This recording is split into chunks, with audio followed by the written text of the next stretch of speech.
नमस्कार बच्चों, आज हम कक्षा 11 के इतिहास विषय के पाठ 2 लेखन कला और शहरी जीवन इसके 7वें भाग को समझ रहे हैं। और छठे भाग में हमने जाना था कि दक्षिणी मेसोपोटामिया का शहरीकरण, मंदिर और राजा, इसका कुछ भाग हमने पिछले भाग में पढ़ा था और आज हम इसी का दूसरा भाग पढ़ेंगे, मतलब शेष भाग। मुखिया लोगों ने गांव को अपने पास बसने के लिए प्रोत्साहित किया, जिससे कि वे आवश्यकता पड़ने पर तुरंत अपनी सेना इकट्ठी कर सके। तो इस प्रकार जो है मुखिया जो लोग रहते थे वो जो है उन्होंने ग्रामीण जो लोग थे, है ना, गांव के रहने वाले लोग थे, उनको कहा कि आओ आप मेरे घर के आसपास रहो। और जो है उनको कई जो है लाभ बताए, लालच दिए उनको, है ना, और उनको सुविधाएं देने का भी लालच दिया। तो इस प्रकार वे उनके आसपास रहने लगे, मतलब ये शहर इस तरह विकसित हुए थे, है ना। तो जो गांव के लोग वहाँ आके रहने लगे मुखिया के घर के आसपास, तो वो जो है वहाँ की जनसंख्या बढ़ गई धीरे धीरे करके और वह जो है शहर बन गया। इसके अलावा लोग एक दूसरे के आसपास रहने से स्वयं को अधिक सुरक्षित महसूस कर सकें, इसलिए भी जो है ऐसा उसने कहा था।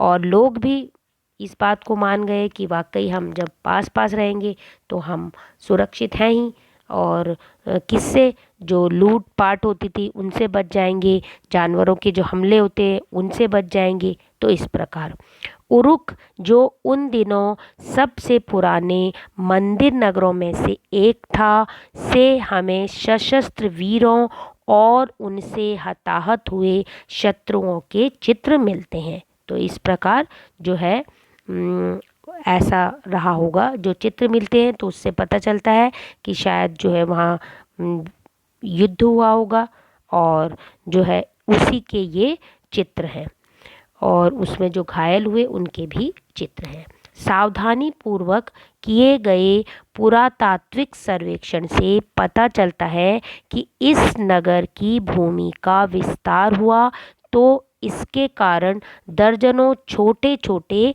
गांव उजड़ गए और बड़ी संख्या में आबादी का विस्तार हुआ, है ना। तो इस प्रकार क्या हुआ, जो गांव थे उसके आसपास के, है ना, तो वो क्या हुआ, वहाँ के लोग आकर ये उरुक नगर के में रहने लगे। तो वो दर्जनों, मतलब बहुत सारे, कुछ आसपास जो रहे होंगे, तो वो जो गांव थे वो वहाँ की जनसंख्या वहाँ आके रहने लगी, तो वो उजड़ गए, वहाँ कोई नहीं रहने लगा, और सभी लोग जो है उरुक जो शहर है उसके आसपास वहीं रहने लगे, है ना। वहाँ की जनसंख्या का तेजी से विस्तार हो गया।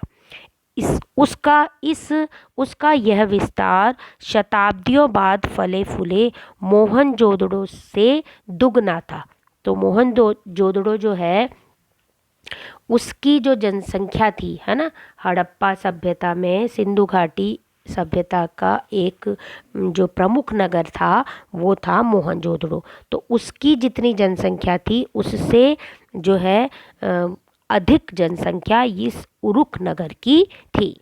युद्धबंदियों और स्थानीय लोगों को अनिवार्य रूप से मंदिर का अथवा अप्रत्यक्ष रूप से शासक का काम करना पड़ता था। तो जो युद्धबंदी थे, है ना, और जो स्थानीय लोग थे उनको जो है मंदिर का काम और साथ में जो शासक का के काम है वे करने पड़ते थे। युद्धबंदी कौन होते थे, जो शासक युद्ध लड़ता था, तो जो पराजित जो सेना होती थी उसके जो लोग थे वो जो है दास बनाकर वे ले आते थे, वे युद्धबंदी थे। तो उनसे और जो स्थानीय लोग हैं वे ये कार्य करते थे। उन्हें काम के बदले में अनाज दिया जाता था। किनको, इन जो ये काम करते थे ना युद्धबंदी और स्थानीय लोग, उनको काम के बदले में अनाज दिया जाता था।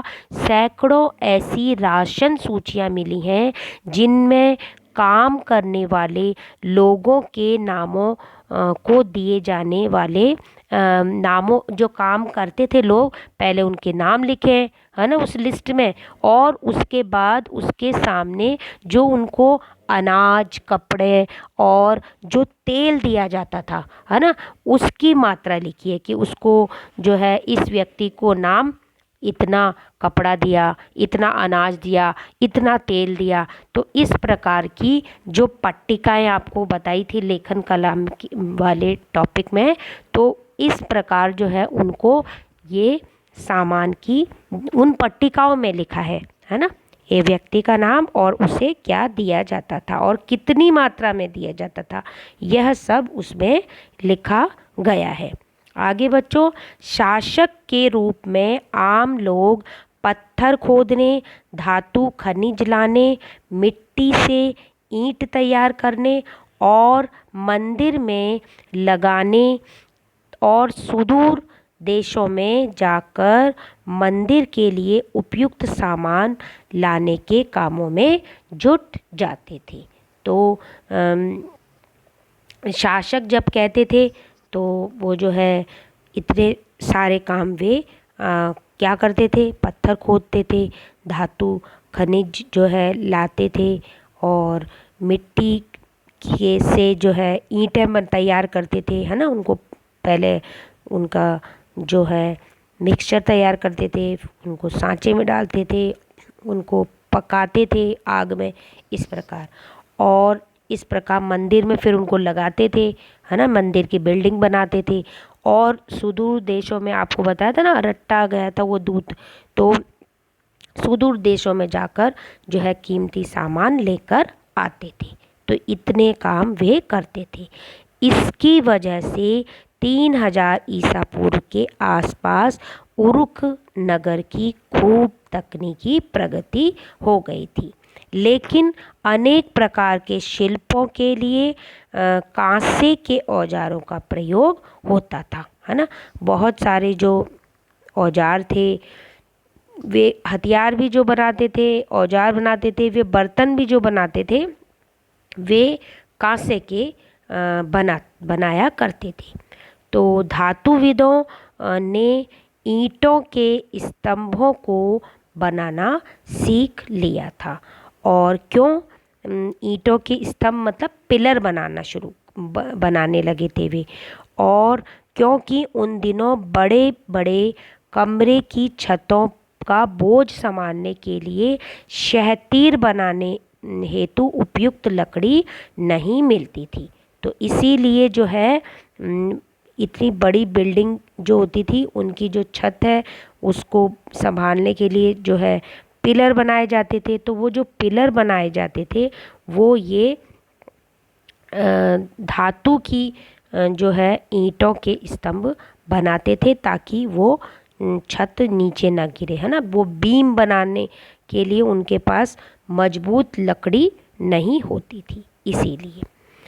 अब जो है सैकड़ों लोगों को चिकनी मिट्टी के शंकु, मतलब कोन बनाने और पकाने का काम में लगाया जाता था, है ना। जो कोन जो वाला शेप है, वो चिकनी मिट्टी का कोन बनाते थे।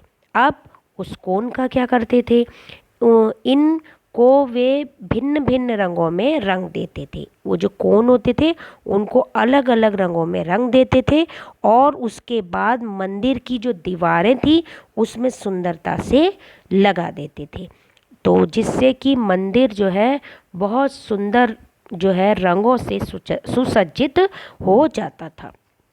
तो इस प्रकार वे मंदिर की दीवारों को सजाते थे। मूर्ति कला के क्षेत्र में भी उच्च कोटि की सफलता प्राप्त की गई।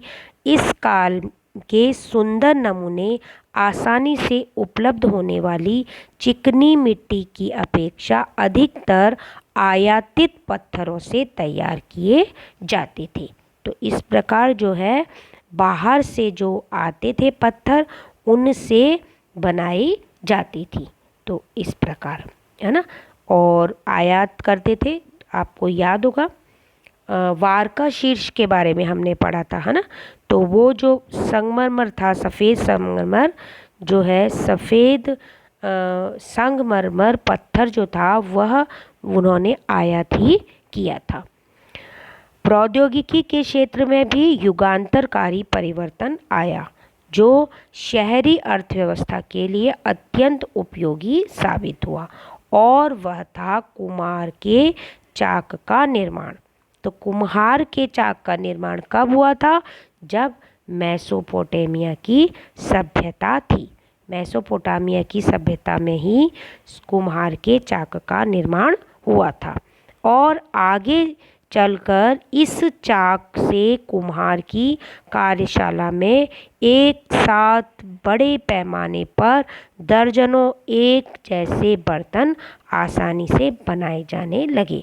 तो जो कुम्हार की जो वर्कशॉप होती थी उसमें कई सारे जो बर्तन बनाए जाते थे, एक जैसे घड़े, एक से जैसी प्लेटें, एक जैसी सुराही, एक जैसी कटोरियाँ, तो इस प्रकार जो है समान साइज के बर्तन बनाए जाने लगे थे। कब? जब कुम्हार के जो चाक का आविष्कार हो गया था उसके बाद। अब बच्चों हम गृह कार्य देख लेते हैं।